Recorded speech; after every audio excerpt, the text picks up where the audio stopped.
Salve, salve galera da Máquina do Esporte! Estamos começando hoje um programa mais do que especial. É o Máquina do Esporte em Cannes, ou Máquina em Cannes, se você quiser. E a gente vai discutir sobre o maior festival do mercado publicitário e o que ele impacta na indústria do esporte. E para conversar comigo, eu trouxe hoje dois especialistas que eu não tô bem para essa história toda, não.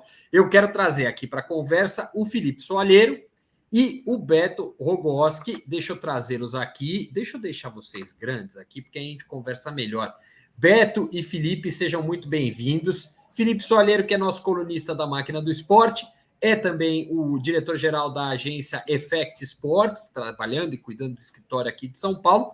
E o Beto, que é diretor de criação executivo da VML Y&R. Acertei a sopa de letrinhas, Beto? Acertou perfeitamente, é isso. Muito bem. Você achou 9,99, a média do mercado é 2 nesse nome complicado. Foi bem. Comecei bem. Mentira, a gente ficou meia hora aqui fazendo, acertando a pronúncia e a gente não conseguiu acertar de vez. Felipe Soalheiro, seja bem-vindo também. Felipe, que estará ali diretamente de Cannes, cobrindo tudo para a Máquina do Esporte, falando sobre como está sendo o Festival de Cannes e o lado de esporte. E o Beto, que vai participar do lado de júri dessa história. E eu queria jogar a bola para vocês, gente, porque quem entende dessa parada são vocês dois, desse mercado publicitário e da relação com o esporte. Sejam muito bem-vindos, Felipe e Beto. Obrigado, Eric. Beto, também, prazer demais ter você aqui, ter aceitado esse convite. Eu estou muito feliz vai ser minha segunda vez em Cannes, a primeira vez com uma função realmente profissional de estar representando a Máquina do Esporte por lá. Vou passar a bola já para a gente ouvir o Beto. E, Beto, muito bacana, parabéns por ser selecionado para representar o Brasil, né, e representar o mercado de publicidade como parte do júri aí, do prêmio do Cannes Entertainment Lions for Sports. Conta para a gente um pouco, antes da gente mergulhar aí no detalhe de falar de Cannes, de expectativa, de júri, dos cases que você já vem julgando, e o que você imagina que vai se desenhar lá a partir do dia 20 de junho na França. Conta antes um pouco da sua experiência, do seu background profissional. A gente já sabe que você é um grande apaixonado pelo grande Coritiba, né, o Coxa Branca do Paraná, mas é legal ouvir também essa interseção de alguém que é essencialmente do mercado publicitário, um cara criativo, com uma experiência incrível do mercado de agências, e que obviamente tem também aí o futebol como paixão e eventualmente como um tema que acaba sendo trazido para você por oportunidades junto aos clientes. Então, vamos te ouvir e entendendo essa interseção aí onde publicidade e esporte se cruzam, que é um dos objetivos desse conteúdo especial que a gente vai estar gerando aí agora ao longo de junho para a Máquina, que é o Máquina em Cannes. Bom, primeiro, muito obrigado, Felipe, Eric, pelo convite. Foi um prazer estar aqui. Vou contar um pouquinho. Eu sou, como você falou, um apaixonado pelo Curitiba. Ele não é tão apaixonado por mim que nem eu por ele, mas está muito bem, está tudo bem. Quer dizer, a gente segue a paixão do mesmo jeito. Eu sou um tenista amador que estou há 30 anos tentando aprender também, não consegui. Cara, como é difícil isso, né? Nossa Senhora!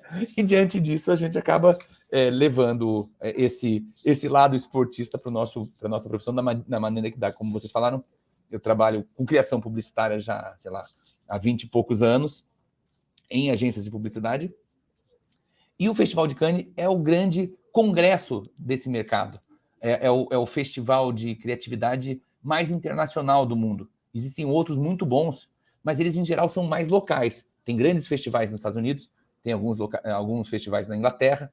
O mais mundial, de fato, em que asiáticos, latinos, todo o mercado do mundo se importa é Cannes. E por isso ele tem tanta importância para as grandes redes, como a VML Y&R que eu trabalho. O primeiro festival de Cannes que eu fui foi em 2007. Eu já fui mais ou menos eu não fui em todos os anos, mas devo ter ido mais de 10 vezes já. E realmente uma experiência muito interessante, porque, de certo modo, reúne num lugar uma semana o que existe de mais interessante nesse mercado, vindo de todas as partes do mundo. O festival foi se expandindo para acolher as novas disciplinas que a publicidade vamos dizer, o marketing avançou nos últimos anos. Quer dizer, é óbvio que a gente está falando de um festival que há 20 anos atrás tinha 4 categorias, e hoje tem quase 30 categorias.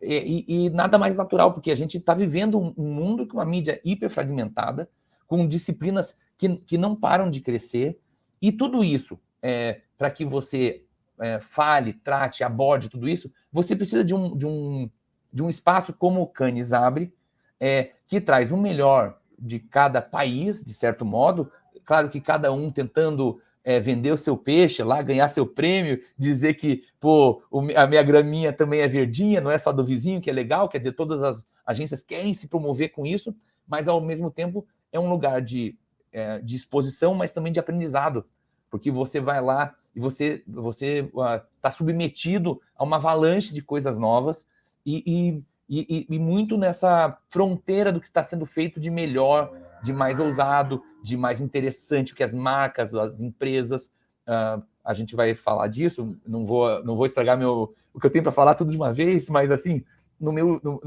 junto comigo tem uma jurada que do Kansas Chiefs, do Kansas City Chiefs, que já não vem nem do mercado nem de anunciante, nem de agência, vem dos próprios times. Tem um representante da UEFA, tem gente que vai lá cada vez mais abrangente. Isso tem sido algo que tem feito o Festival de Cannes manter e até ampliar a relevância que sempre teve, mas que agora consegue até expandir, uma vez que ela consegue realmente ser esse grande congresso. Se para a indústria automobilística é Frankfurt, para a indústria de publicidade é Cannes. Não é o único, mas sem dúvida nenhuma é uma referência. Muito legal, Beto. Você falou disso, né, dos jurados, né, e como às vezes a experiência vem de lugares distintos, né. Eu contei um pouco antes, eu sou falando um pouco de lado pessoal, mas também acaba tendo uma intenção profissional. A minha esposa, ela é CSO e CEO da W McCann, que é uma outra agência grande do mercado brasileiro, e ela teve o prazer de ser participante do júri de 2019, quando ela ainda estava na IBM, ali que era também uma premiação recém-criada de Creative Data. Então, eu acompanhei muito próximo aqui esse movimento de como é que funciona um júri, a formação que o pessoal, o grau de imersão e também da seriedade que vocês têm para poder julgar e serem justos o suficiente com trabalhos globais. Muitas vezes sem um contexto apropriado, né? Tem uma dificuldade grande também de você entender por que determinado case às vezes é tão relevante para um país, porque aquele momento, o zeitgeist, digamos assim, local, também tem uma influência e um impacto, porque que às vezes uma história é tão relevante e como é que as agências, na hora que vão contar esse case para os membros do júri poderem avaliar, também tentam dar um pouco mais desse background e tudo. Mas isso que você falou é muito legal, saber que tem gente da UEFA, do Kansas City Chiefs. Conta mais um pouco para a gente como é que tem sido até aqui esse seu trabalho como júri, né? Porque para muita gente e é legal você contar, eu descobri isso mais uma vez assim, em 2019, por ter uma proximidade tão grande com alguém que estava fazendo parte do júri, mas o trabalho começa muito antes do festival, né? Conta um pouco para a gente essa dinâmica do pré-festival e de como deve ser sua programação também ali ao longo dos dias de festival. Bom, na verdade, existe, assim, eu fiquei muito feliz de ter sido indicado como júri, porque, na verdade, é realmente um privilégio você poder julgar o trabalho dos seus colegas, e com isso também tem uma responsabilidade enorme, quer dizer, eu que, vamos dizer assim, trabalho nessa área e venho participando do festival como pessoa que inscreve trabalhos, eu gostaria de ter um respeito e tento exercer o mesmo respeito dos trabalhos que eu estou vendo. E aí existe tanto o lado de você estar entre pessoas que vão ter o poder de decidir, mas você também está num ambiente em que todos esses cases aconteceram em lugares, como você falou, com contextos muito diferentes, né? Nada nesse mundo, dizem, né, que não existe nada de novo sob o sol, né? São coisas que você sabe que também nascem, que a gente tem um histórico de grandes ideias, de coisas interessantes feitas no esporte. Então, antes de mais nada, o próprio festival orienta a gente a estudar profundamente a categoria, que também, essa categoria também não é tão antiga, ela também tem poucos anos, para você, primeiro, entender do que se trata, não de que eu não entendesse nada, mas o fato é que existe aqui uma abertura de espaço. Acho que talvez a coisa mais importante desse meu estudo prévio, depois que eles já me indicaram como jurado, é o seguinte, existe uma interseção, também comentamos rápido, muito forte entre cultura e esporte. Existe, hoje em dia, o esporte, as fronteiras do esporte, a própria categoria de esporte já inclui os e-sports. De certo modo, eu fui indicado como jurado por ter ganho alguns leões, como em cases de e-sport, mais até do que de esporte. Mas, de certo modo, a gente está falando aqui de um segmento que está em expansão rapidíssima. A gente está vivendo, como a gente falou antes, uma fragmentação muito grande da mídia e uma queda de interesse. Aliás, da mesma maneira que tudo se fragmenta, você precisa gerar novos interesses. E o esporte, ele é poderosíssimo, porque ele se reinventa a cada jogo, né? E a cada jogo uma nova história surge, novas relações acontecem. E aí, quando você vê as marcas fazendo um uso disso, que também tem mais de 100 anos, quer dizer, o patrocínio de esportes existe desde que existe o esportes, talvez, mas quando você vê um festival querendo destacar, as empresas estão fazendo esse uso de uma maneira inovadora, mais relevante, mais eficaz, trazendo novos insights para uma área, que você vê assim, ó, tá aqui o rumo que talvez o nosso júri possa indicar que seja o trabalho que está indicando o futuro dos patrocínios, dos esportes, dos esportes, como um jeito de associar marcas a atividades esportivas. E até isso que eu ia entrar nessa questão, Beto, porque a gente muitas vezes acha que, né, vai pela criação, vai por isso, vai por aquilo. Como é que é esse... Você tinha falado para a gente aqui nos bastidores, eu fiquei até meio assustado.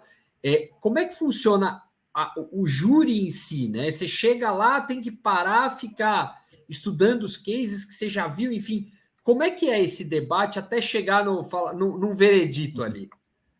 Bom, esse ano foram inscritos mais ou menos, eu não tenho o número exato, mas perto de 1.000 cases, tá? Foram 1.000 trabalhos inscritos do mundo inteiro. E aí tem o júri composto aí de umas 12 pessoas, por aí, 12, 15 pessoas. E na primeiríssima fase, as pessoas não veem todos os trabalhos. Então, todo o trabalho é julgado por 6 pessoas. Mas ninguém sabe quais são as 6 pessoas que vão julgar esse trabalho, até para não haver tipo um beneficiamento ou alguma coisa que eventualmente você possa saber assim, não, vota no meu que vai estar lá, porque você nem sabe no que vai ser votado. Matematicamente, eles chegam numa segunda lista, que é um pré-shortlist, ainda não é um corte, e aí a gente vota de novo nessa lista, aí agora vendo todos os cases que estão nesse conjunto menor de 100 e poucas peças, e aí você... Travamos, né, Felipe? Não fui eu. Você tá vendo? É tanta coisa que o Beto travou lá. Vamos ver aqui. Deixa eu tirar ele um pouco. O Felipe, você imaginava que ia ser um negócio desse nível aí, cara? Bom, você acabou sabendo. Eu confesso para você que eu não sabia que era um trabalho tão árduo, no sentido de você ter que fazer uma pré-seleção tão grande de gente, né? Impressionante. Eu comentei esse caso da minha esposa, não citei o nome dela, né, que é Renata Bockel, e eu acompanhei muito de perto esse processo, porque você tem um site exclusivo de uma área logada, que quem é jurado selecionado Você tem, inclusive, quase um reloginho ali, um contador te pressionando para você trabalhar todo dia, chegar uma barrinha, assim, digamos, né, para você completar e conseguir avaliar todos os casos, como cerca de 1.000, às vezes, acho que dependendo da categoria tem ainda mais cases incluídos, mais cases inscritos, é bastante trabalho. Então, também para mim me impressionou bastante, e mesmo em esporte, que é um assunto que ficando cada vez mais em voga também como conteúdo, uma coisa que eu quero comentar no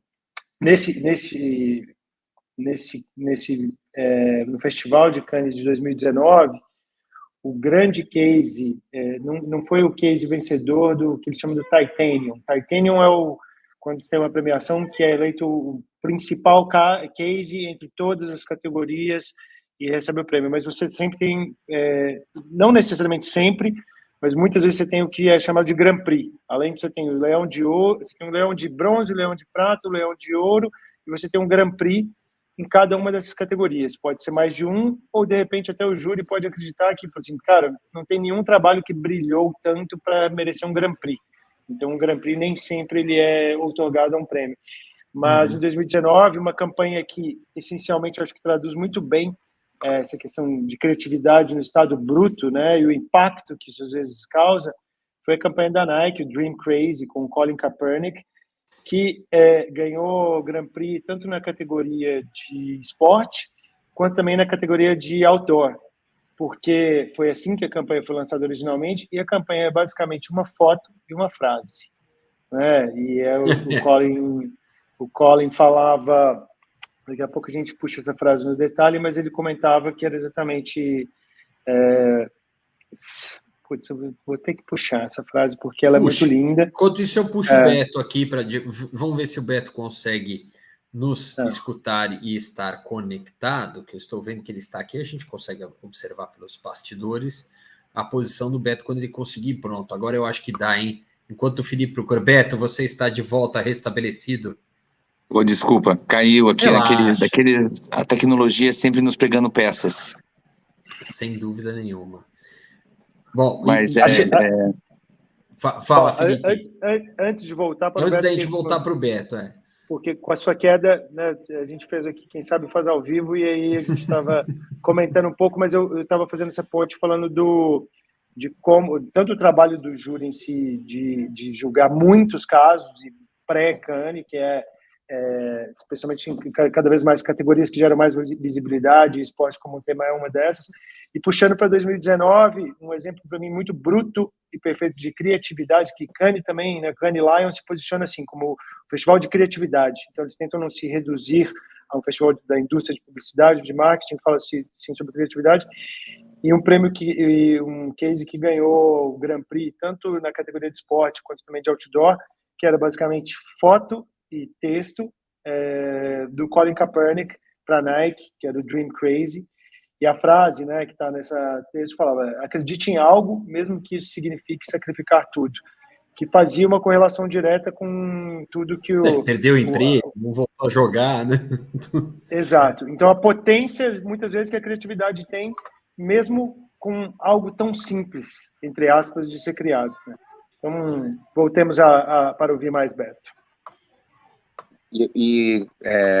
Esse é um caso clássico até de uma aposta absolutamente de risco da marca, né? Sim. A Nike entrou nisso aí sem saber qual ia ser o resultado. Tanto é que houve uma onda negativa imediata que caiu as ações da Nike 10%, 15% aí no primeiro dia. A médio prazo se mostrou corajoso, audacioso e muito lucrativo, porque mostrou que eles têm princípios que vão além basicamente a qualquer, sei lá, resfriado, a gente vai mudar nossa opinião, porque, de certo modo, é um apoio a uma causa super urgente, a causa racial nos Estados Unidos, num momento em que o governo americano não estava dando muita atenção para isso, ou seja, houve uma atitude de marca poderoso e que, falando um pouquinho sobre de boas ideias, o mundo tem muitas, mas como é que você distingue uma boa de uma excelente? tem esses pontos, sabe? Esses contextos, essas coragens, essa capacidade de botar tudo a perder, se for o caso, como o próprio ele mesmo. Walk the talk. Walk the talk mesmo, porque a frase valia para o Colin, valia para a Nike também, no caso. Foram num all-in do que a gente acredita, mesmo que vamos ter algum tipo de perda, algum tipo de impacto. Não, isso é incrível. E aí você... É claro que quando você está nos Estados Unidos, de certo modo, a própria mídia, vamos dizer, repercute as coisas internacionalmente. Esse é um caso que, vamos dizer assim, nós mesmo aqui no Brasil, vocês que estão no meio do esporte, souberam, conheceram. Imagina que existem boas ideias, não exatamente como essa, mas outras boas ideias corajosas, excelentes, mundo afora. E aí existe um certo... É normal, inclusive, é um trabalho que Cannes tem feito para a gente tirar o nosso preconceito, vamos dizer, enrustido, vamos dizer assim, de julgar as coisas que dão certo nos Estados Unidos, ou na Inglaterra, ou na Europa, como o padrão a ser seguido, e tentar identificar, mesmo fora do circuito principal, o que é corajoso, o que é brilhante, o que gera resultado. Assim como essa ideia, eu acho que ela mereceu o Grand Prix que ganhou, assim, com todas as letras possíveis. Ela realmente... enfrentou não, ela tinha esse valor de ser profundamente uma celebração ao esporte, e também um passo adiante no que diz respeito à cultura e até posicionamento social da marca. Quer dizer, tá tudo aí, né? Tá tudo junto em algo que mexeu com o planeta. Sem dúvida. E foi um case... era um case mundial, né? Esse daí. Como é que tá esse ano, Beto? Como é que você tá sentindo, vendo, analisando? A gente sabe que você tem alguns policies ali que você não pode abrir muito o jogo, mas como é que tá esse trabalho prévio? Eu acho que tem algumas tendências que já estão aparecendo, sabe, no meu júri. Acho que a gente passou aí por um período de pandemia que gerou aí um estresse grande. Assim, as questões de saúde mental realmente vieram à tona em vários trabalhos bem relevantes. A gente teve a Naomi Osaka, a Simone Biles, houve alguns casos de atletas se expondo profundamente ao dizer que o esporte não pode ser uma máquina de moer carne, vamos dizer assim, que não tem nada, porque no final das contas existe uma cobrança muito grande dos atletas, mas, por outro lado, que são seres humanos e que eventualmente vão rachar. É óbvio que o esporte de altíssimo nível, ele vai ser, sim, uma seleção absurda de pessoas e desempenho, mas isso acaba cascateando para os esportes amadores e, de certo modo, ainda mais com essa pressão que houve aí na nossa vida, da gente ter que abrir mão de tanta coisa, acabou isso aparecendo bastante nesse ano como uma questão que as marcas e os esportistas estão trazendo assim como algo a ser tratado, um assunto a ser tratado e não ser escondido, e as consequências disso são muito interessantes, porque, de certo modo, algumas ideias que eram brilhantes há 5 anos atrás são colocadas em perspectiva. Vou falar um exemplo, e o conceito é brilhante, na minha opinião, mas a Nike dizia just do it, e a Adidas falava impossible is nothing. Mas, de repente, é melhor a gente descobrir que impossible existe, sabe? E que nem todo mundo esteja disposto a tudo, realmente, e que o mundo não pode cobrar dos atletas perfeição. Serem máquinas, não dá, né?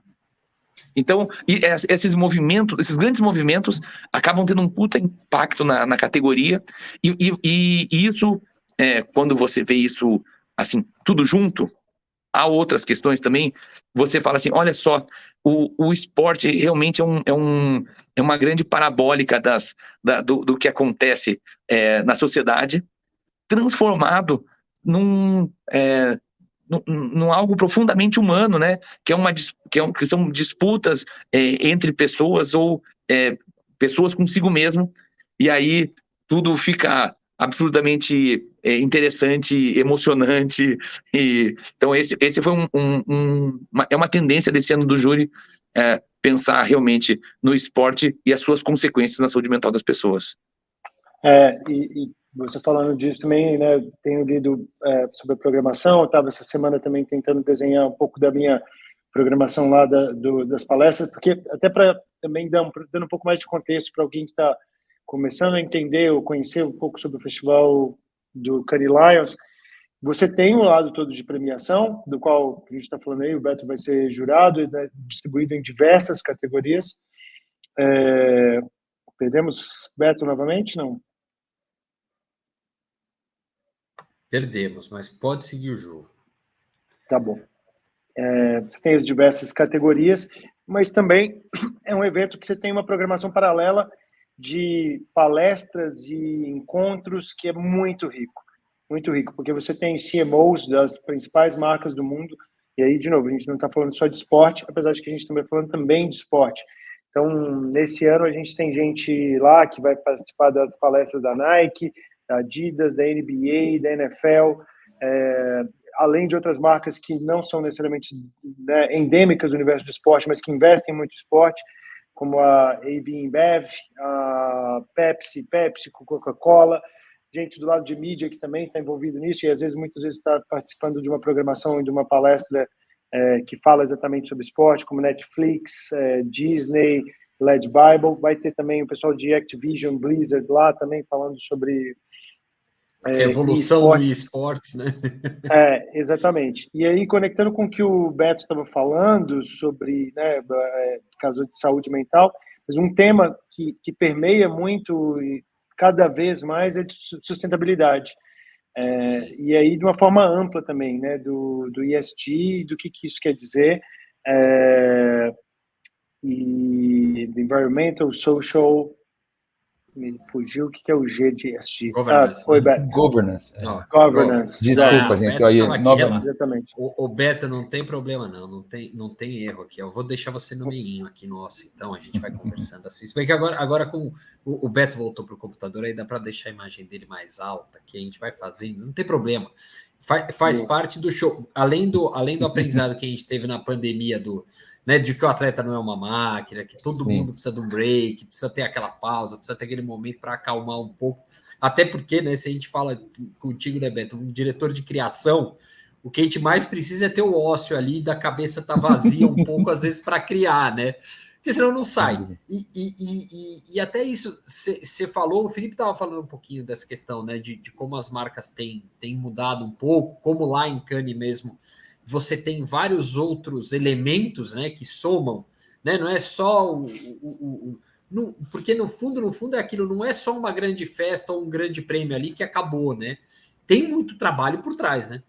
No fim das contas.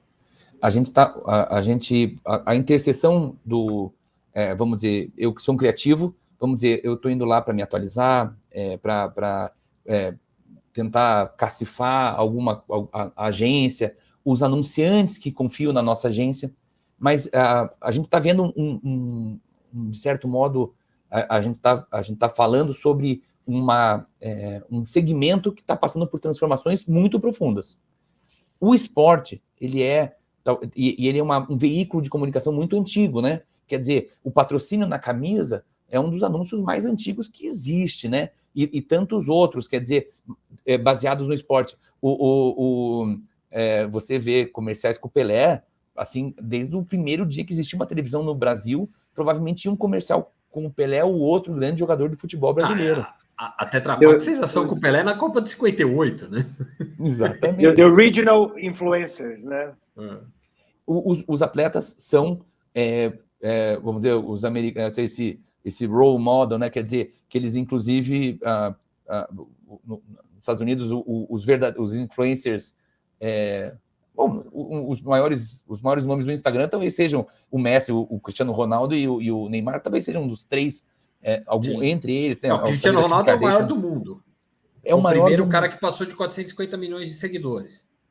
Né? No Instagram, começa exatamente. aí, no Instagram. Então, quer dizer, o esporte ele é um veículo de comunicação brilhante, ele é capaz de contar histórias de heroísmo, de fracasso, de tudo que você possa imaginar aí no nosso repertório de boas histórias. Serve, de um lado, como ele serve desde da questão física mesmo, quer dizer, praticar esportes é uma coisa desejável, tem a questão de assistir esporte é um ato de prazer saudável, de certo modo, do ponto de vista ele traz como a gente falou, né, esse relaxamento, celebração coletiva, essa celebração coletiva, e ainda agora com o eSport ele ainda traz mais uma dimensão, que é o seguinte: olha, você tem condição de ser isso tudo, mesmo que não tenha essa aptidão física toda. Lógico que é mais ou menos como se o mundo tivesse aceitado a minha baixa habilidade no tênis. Fala assim, tudo bem, isso é ruim, mas você pode, sim, a gente pode. E o esporte democratizou ainda mais tanto essa questão dessa catarse da competição saudável dentro de uma regra, por mais que assim, você vai falar assim, os jogos têm 1000 contextos assim, muito loucos às vezes, etc. Mas, no final das contas, é um pouco sobre isso, sobre o trabalho em equipe, sobre a evolução pessoal, sobre um caminho aí para você ter uma vida mais interessante, mais saudável física e mentalmente. Quer dizer, a gente está falando de todo um universo de coisas e valores que as marcas, assim, não teriam outro...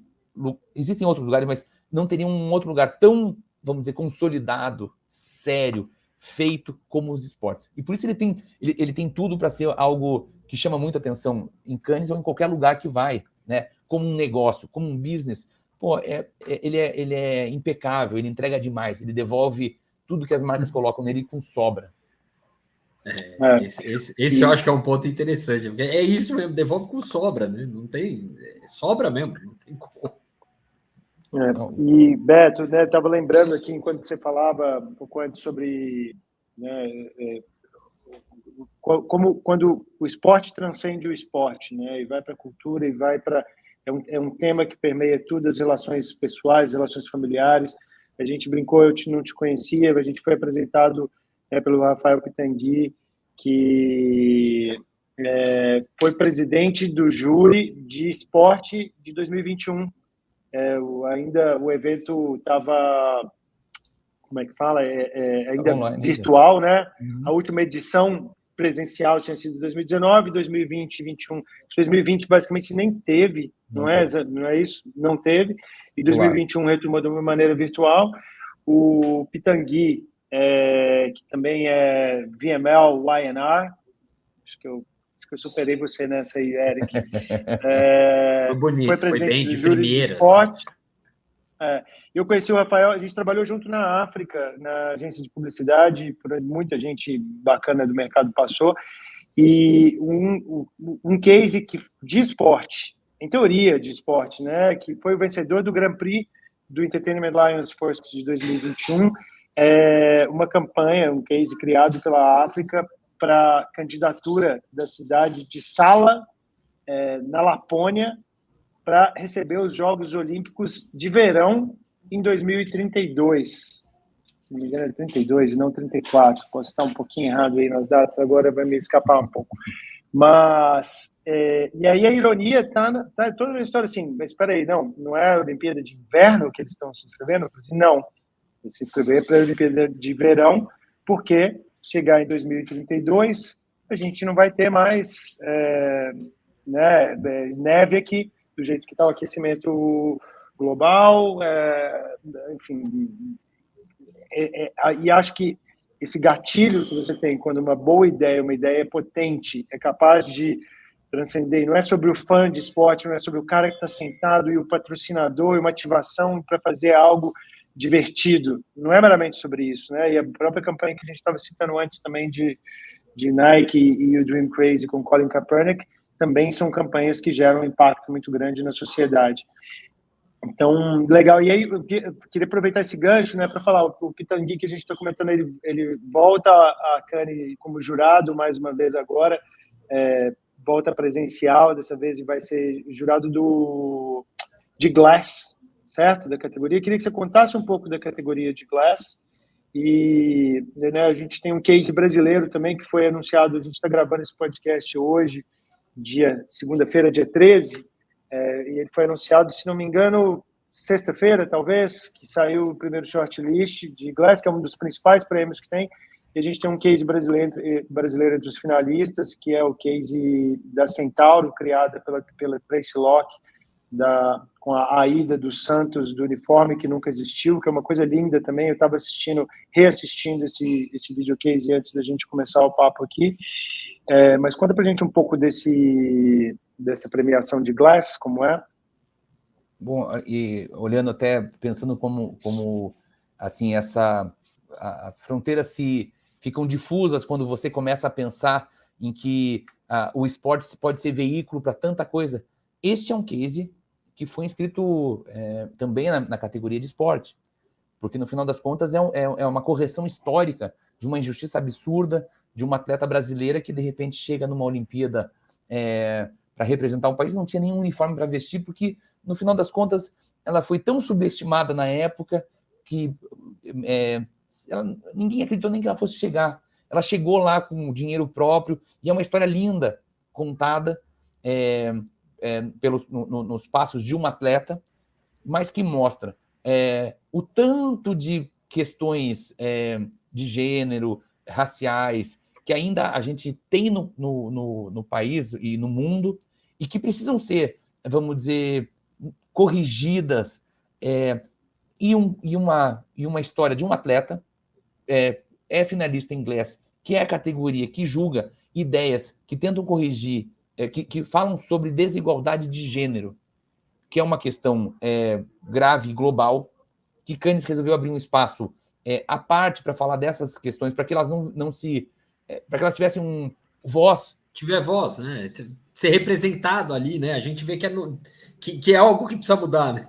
Exatamente. Porque, caso contrário, acaba acontecendo o que falam sobre os temas. Lógico, as pessoas falam assim, não, já falaram disso, será que já não está resolvido? As questões, não é porque você falou bastante sobre elas que elas se resolvem, elas precisam continuar sendo, evoluindo, e esse case, que eu acho realmente muito bom, ele vai exatamente numa ferida, né? Que é o seguinte, tudo isso que já aconteceu, e que, de certo modo, continua acontecendo, não vai parar de acontecer enquanto a gente não tomar uma ação assim, definitiva em valorizar. Então, quando você vê um case desse, que não vai corrigir a questão para todas as pessoas do planeta, mas, de certo modo, com essa pessoa injustiçada, a Ida é ela conseguiu, de repente, o reconhecimento que ela merecia. Então, que seja uma pessoa por vez, mas que as coisas avancem de verdade. E aí que a gente vê também outra característica dos nossos tempos entre os cases. Não basta você tratar dos assuntos. Você precisa tentar gerar um resultado prático. Não, tudo bem, acabou a desigualdade de gênero por causa desse case? Óbvio que não. Ainda tem um longuíssimo trabalho, mas esse case se destaca porque aconteceu algo de fato, nem que seja com uma pessoa. Não é só sobre falar, agora eu defendo isso ou aquilo, mas foi feito algo prático. E aí, esse é outro critério que tem sido usado demais. Não basta você gerar repercussão, você tem que gerar ações concretas e resultados, que sejam em causas, sejam para as marcas. De qualquer maneira, isso é também algo que há 5 anos atrás não se falava e hoje se fala. É aquela velha história, né? Não dá pra gente ser igual o estilista, né? Que só lança a tendência da moda e não a peça que você vai poder usar ali no dia a dia, né? É um pouco isso, né? E no esporte tem esse caminho também, Beto? Como é que tá ali no que peneiraram ali? Olha, eu vi coisas muito interessantes. Como acho que até quando eu voltei de uma das minhas quedas aqui, o Felipe estava falando sobre ESG, né? Quer dizer, que é uma tendência de todas as empresas que tenham essa autocrítica em relação a si próprias, quer dizer, eu preciso devolver em forma de melhoria o que a sociedade me proporciona em forma de prosperidade. A gente vê que o esporte em si, que gera muita prosperidade, porque é realmente um negócio muito rentável, ele também teve um histórico de distorções. E isso não é algo que se corrige do dia para a noite, mas até essa questão que falam da desigualdade de pagamento entre homens e mulheres em alguns esportes, ou a desigualdade de atenção que alguns esportes recebem em relação a outros, ou a questão que os esportes que eternizam, vamos dizer, maneiras de, vamos dizer, questões de tratamento, gênero, que são coisas que a gente gostaria de ver diminuídas e acabam sendo reforçadas por alguns esportes. Tudo isso, eles são uma tendência de longo prazo na sociedade, não só em esporte, mas óbvio como o esporte, como essa grande parabólica da sociedade, traz demais. E aí a gente vê alguns esportes que já estão mais avançados nisso, conseguindo, de certo modo, ter sucesso. Vou citar um esporte da qual há bastante citação na minha categoria, que é o tênis. O tênis, assim, pelo menos em altíssimo nível, já conseguiu resolver essa questão os grandes torneios pagam a mesma coisa entre homens e mulheres. O Wimbledon não paga um prêmio diferente. Pagam mais, né? Alguns até pagam mais, caso elas premiam as mulheres pela audiência, toda essa... tem um tratamento... E aí tênis já está falando de outras coisas, né? Agora, outros esportes, como, por exemplo, o futebol, que no Brasil, por exemplo, ainda tem uma diferença de grana muito grande entre o esporte feminino e masculino. Essa é uma questão ainda urgente, ainda que precisa ser falada. E aí, quando você vê assim, quais são as soluções que pensaram que realmente tem chance de dar certo globalmente, é escalonável de fato, né? Porque também, aí a gente falou da Ida, que é um exemplo que resolve mas nessas grandes questões que já foram tratadas, que a gente já ouviu falar sobre elas muitas vezes, agora esses cases são julgados pelo tanto que eles conseguem trazer de mudanças concretas e de escala, né? Acho que nenhum evento esportivo é tão poderoso quanto as Olimpíadas nesse aspecto, porque ele também é um evento muito mais, talvez o evento mais... Ele é o Cannes dos esportes, porque ele traz muitas categorias em muitos países. Né? O futebol e outros esportes que também têm esses grandes torneios globais não são capazes de reunir tanta diversidade em si. Ele trouxe muito já há algum tempo, tem trazido tanto a questão étnica, a questão racial, e agora está trazendo muito a questão da Paralimpíada em relação à Olimpíada. Tem um case brilhante que está esse ano de volta, mas já está na terceira edição, que é um case do canal, eu não sei se é da BBC ou do canal 4 inglês, que é uma grande ode ao Superhumans, na qual eles defendem o seguinte: olha, lógico que a Olimpíada é maravilhosa a ver, mas assista para a Olimpíada, você vai ver os verdadeiros super-heróis, os super-humanos estão lá. O que eles conseguem fazer com as limitações que esses caras têm e competir naquele nível, olha, e eles conseguiram transformar o que poderia parecer um evento esportivo de menor calibre num evento esportivo de um calibre até superior.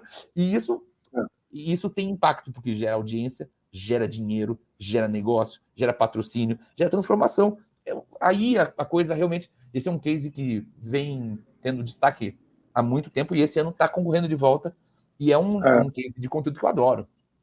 Porque esse case é muito interessante pensar aí, né, em nós brasileiros, né, como país que recebemos recentemente aí na década passada já os grandes eventos internacionais, a gente falar de legado. E eu lembro dessa campanha, se não me engano, do Channel 4 mesmo, que tinha os direitos até específicos, talvez, dos Jogos Paralímpicos, e por conta de Londres 2012, ou seja, a gente está falando de 10 anos atrás.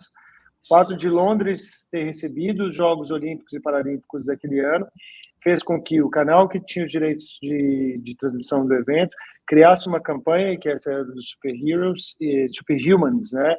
E tivesse um desdobramento até hoje. que é um pouco parecido também, uma dinâmica, uma outra abordagem, um outro olhar, mas uma outra campanha histórica e recorrente que eu amo ao redor de esporte e Jogos Olímpicos e Paralímpicos e verão e inverno, que é o Thank You Mom, da P&G, né, que vem também de muito tempo, assim, que muitas vezes acerta. Eu já chorei assistindo um filme desses. Os ingleses, principalmente, eles sabem brincar muito isso com a recorrência de campanhas de uma maneira muito legal.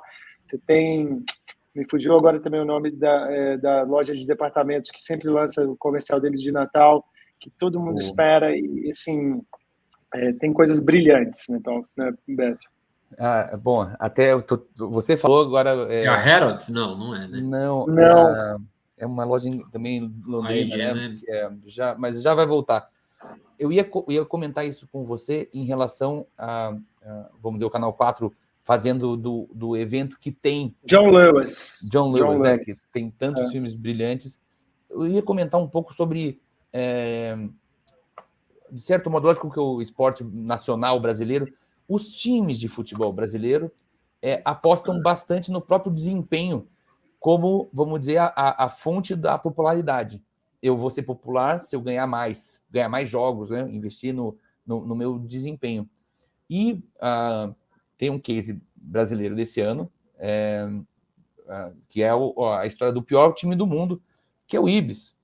O Ibis aposta, lógico, numa mistura de humor e de curiosidade para ter, vamos dizer, uma audiência grande nas redes sociais, para conseguir os patrocínios que ele consegue. Ele até subiu agora conseguiu aí esse ano por conta de patrocínio subir para uma não sei, para a primeira divisão, acho que é do estadual. Diz que tem gente que foi demitido lá por conta dessa performance. Exatamente. A piada é exatamente essa. Mas cá entre nós, pensando nos times brasileiros, lógico, poderia estar falando de times de futebol, poderia estar falando de outros. Assim, o torcedor, ele, assim, por mais que ele queira ver o time ganhando, ele vai ser torcedor de qualquer maneira. Os times, eles têm outras dimensões emocionais que são exploradas, e aí eu vejo alguns cases brilhantes, globais, da qual a vitória, não é só a vitória, mas a vitória é só parte da busca. A glória, a graça, também está no espírito do time, né? Quer dizer, o Manchester United, por exemplo, ele conseguiu criar uma marca além da vitória, né? Tem cases dele muito legais, falando um pouquinho sobre, cara, a cultura de ser um torcedor, né? O Liverpool, a cultura de ser um torcedor. A gente no Brasil tem algumas coisas já nesse espírito, mas certamente e aí a utilidade de ter um festival como esse, nada como você ver gente conseguindo explorar outras dimensões do esporte, como o Canal 4 conseguiu explorar, dar um outro significado para a Paralimpíada, dar outras dimensões humanas maravilhosas e culturais para os espetáculos de esporte que a gente vive diariamente. Eu acho que a NBA encampou muito o Black Lives Matter. Black Lives Matter, né? Encamparam muito bem. Eles transformaram vamos dizer, o espetáculo deles em um espetáculo que tem a ver com vitória, tem a ver com um desempenho esportivo brilhante e tem a ver também com um significado, né? E esses significados que a gente está falando aí que, expandem para um território assim inalcançável, às vezes, para uma marca sem estar associado com o esporte ou uma marca esportiva, né? É o famoso ter propósito, né? Ter propósito é cada vez mais parte do esporte. Fale, seu Felipe.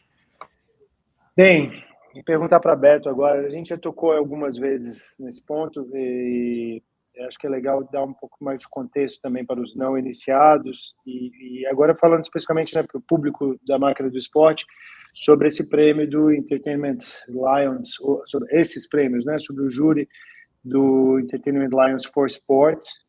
A gente tem um outro brasileiro aí, que é Marcel Marcondes, que acabou, recentemente assumiu, já tem ABI, né, que é AB InBev, global há muitos anos, acabou de assumir como CMO global da companhia, a maior companhia de cerveja e bebidas em geral do mundo, e que é um apaixonado por esporte também, apesar de hoje tocar uma série de outros temas muito maiores, muito grandes de publicidade, de comunicação, de necessidade comercial, de uma companhia tão grande.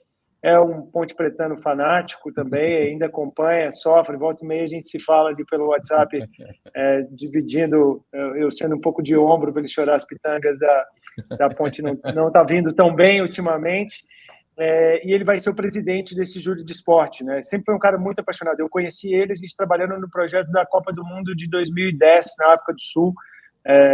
Então, sei o quanto ele é um cara muito conectado com esse assunto. Eu tive com ele, acho que pessoalmente, a última vez em Cannes, em 2019, onde ele estava fazendo uma apresentação, inclusive com a participação do Dwayne Wade, que é ex-jogador do Miami Heat, né? Uma lenda que subiu no palco e tudo mais. Então, essa interseção, tenho certeza que o Marcel vai aproveitar muito também esse momento. Mas, além de contar um pouco disso, como o papel de um presidente de júri, o papel dos jurados, quantos jurados vocês são, e também um pouco a história da premiação em si. Que em algum momento eu estava falando aqui com o Eric, com muito menos propriedade do que imagino você, a questão de, né, você tem ali o leão de bronze, o leão de prata, o leão de ouro e um eventual Grand Prix, e pode se desdobrar para um prêmio maior de um Titanium.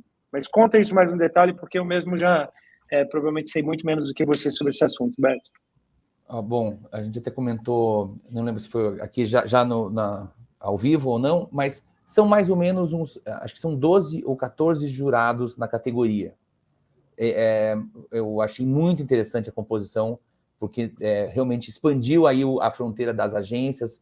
O Marcel, que é um anunciante, a Abimbev talvez uma das maiores patrocinadoras de esporte do mundo, se você for pensar com todas as marcas de cerveja e bebidas que eles têm. Tá na top 5 tranquilamente. Tranquilamente. Ou então, top 3 até. No mesmo jurado tem a CMO também da Red Bull, que também é uma das marcas mais apaixonadas por esporte, se você for pensar. Inclusive, eles pularam um pedaço do marketing para investir direto no esporte. Quer dizer, eles de repente começaram a ter uma equipe de Fórmula 1, tem N eventos de entretenimento misturado com esporte. Eles realmente são grandes, vamos dizer, inovadores da categoria. No próprio jurado tem alguns times e entidades, né? Quer dizer, a gente tem lá, se não me engano, não sei se é FIFA ou UEFA, tem alguém de uma entidade dessa, que é um dos grandes que operacionalizam a comercialização dos eventos, que também para marcas do tamanho da Abimbev ou tantas outras, Red Bull, precisa ter órgãos fortes para que o patrocínio dê o retorno esperado, sem que haja, vamos dizer, interferências ou problemas no que diz respeito aí ao ROI das coisas aí todas, e as agências que também estão ali para vamos dizer, para se representar e para se fazer, vamos dizer, ouvir dentro dessa categoria. Então, junta esse pessoal todo, e cada um deles tem um interesse um pouco diferente no festival. Lógico que o festival diz assim, a gente vai premiar mais ou menos entre 2% das peças, 2 a 3% das peças inscritas, que a gente vai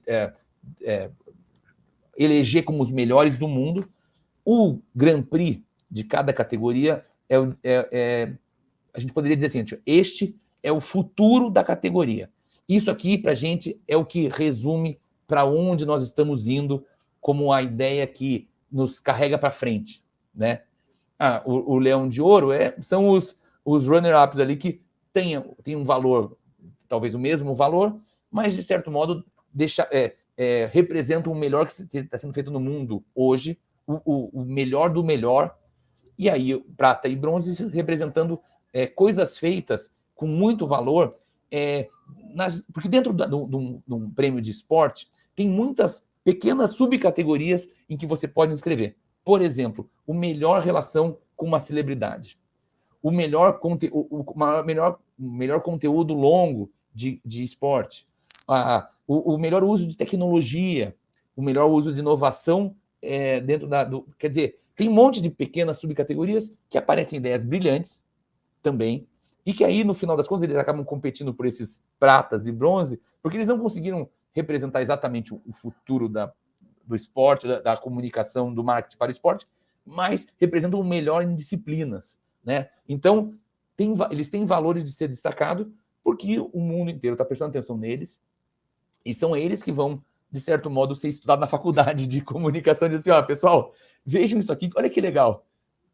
E aí está o valor, digamos, que acaba tendo esses prêmios, ganhar qualquer leão é um grande feito, quer dizer, significa que você está nos 2%, no melhor 2% da indústria.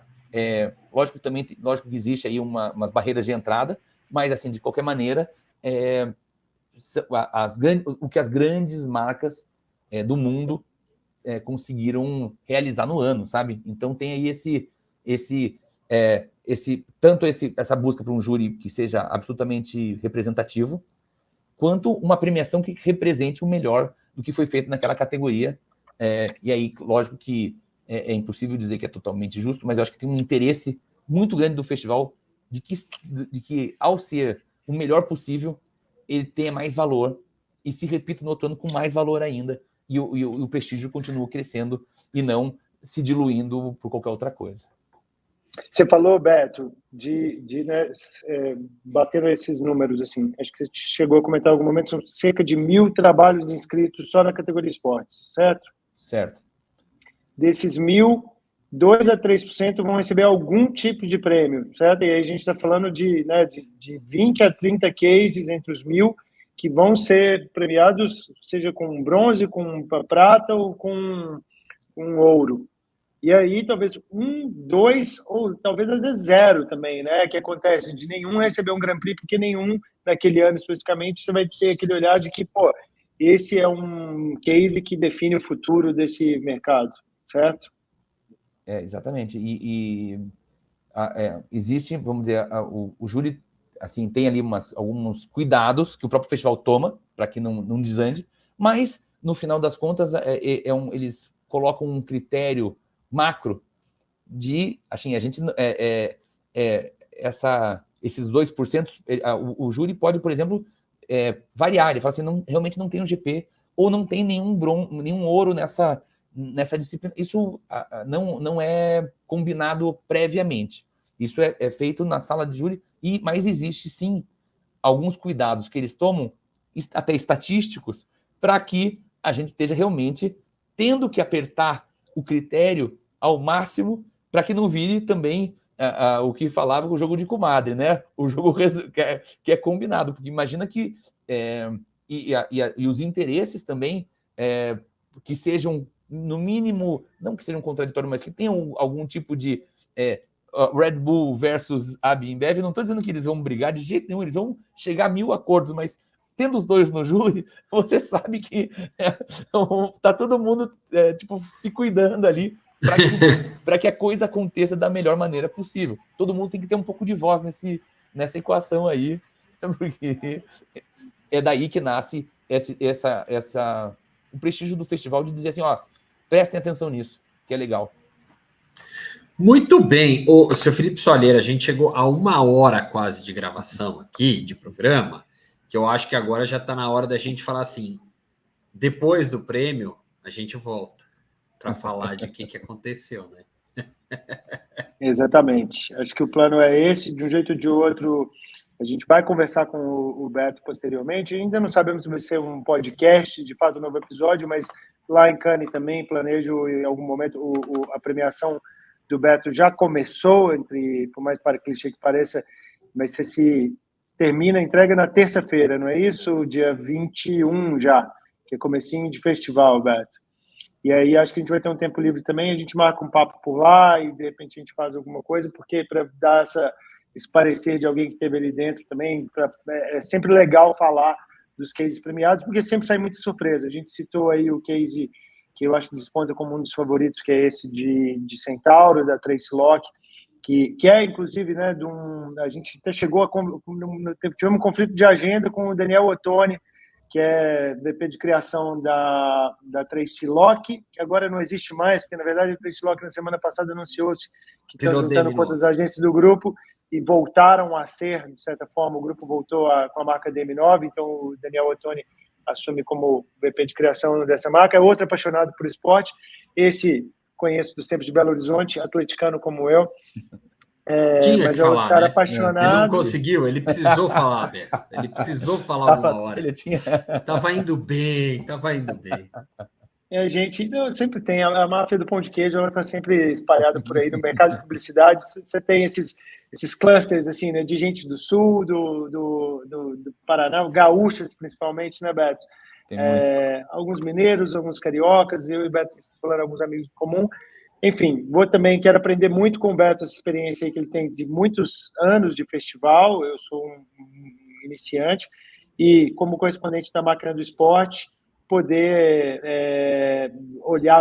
trazer um olhar mais profundo sobre tudo que acontece em relação ao esporte. Não só a premiação, mas também todo esse lado das palestras, dos eventos que a gente pretende aí cobrir com as redes sociais de Máquina do Esporte ao longo da semana de 20 a 24 de junho de 2022. Obrigado demais, Beto. Obrigado. Bom, foi um prazer, primeiro de tudo. Agradeço pelo convite. Espero aí na terça-feira, meio-dia, que eu já vou poder falar sobre os resultados. Dar várias boas notícias para o Brasil, aí que tomara que os cases brasileiros desempenhem bem. Estou na torcida pelo case da ida, que é lindo. Tem tantos outros. A partir de terça-feira falamos com detalhe o que vai ter acontecido na sala dos jurados ali, ver qual vai ser o resultado. Realmente, talvez até tratar de uma outra dimensão desse festival que a gente acabou não falando aqui, que é o tanto de palestras interessantes. E eu sei que esse ano o esporte está tendo um baita de um peso no festival, com muito, realmente bastante assunto. Acho que talvez uma coisa que a gente nem citou aqui, mas podemos falar lá, é o tanto que a gente sentiu falta dos esportes quando a gente ficou sem ele. Nem foram o quê? 8 meses, mas foi assim, um desespero, né? E esse desespero está até agora refletido aí na vontade de resolver esse tempo perdido. E isso está se refletindo também nas palestras e nas discussões que tem lá. De repente pode ser o próximo assunto. Ótimo. Tô achando que a gente vai criar um programa aqui, Máquina e Publicidade, viu? Beto já tá ganhando a cadeira cativa aqui, viu, Felipe? Pô, eu quero ser um maquinista também. Então tá fechado já. Pediu, tem prioridade aqui, não tem erro, não. Beto, obrigado. E depois a gente marca um tênis, tá? Boa, Vamos isso. lá. Pô. Você tem muito mais background que eu ali, não vai ter... Não, mas eu aprendo devagar, viu? Pode ficar tranquilo. O Felipe eu nem convido, não, porque eu acho que o Felipe joga, não joga tênis, não, né? Acho que não. Né? Cara, mentalmente eu tenho certeza que eu sou um talento desperdiçado do tênis. Assim. Tenho certeza que o dia que eu entrar numa quadra, vou falar, pô, se eu tivesse começado antes, quem seria Rafael Nadal? Quem pode? Você vê, eu gosto da modéstia da criança. Senhores, muito obrigado pelo papo, viu? Foi um prazer enorme tê-los aqui. E, Felipe, compromisso teu, então a gente vai ter nosso leitor, nosso ouvinte, nosso espectador terá mais Máquina em Cannes durante as próximas semanas. E o Beto vai ter encontro marcado na volta ali. A gente vai fazer algum fechamento, a gente faz desse papo que começou hoje. Beto, obrigado, viu? Obrigado a vocês. Valeu, gente. Tchau.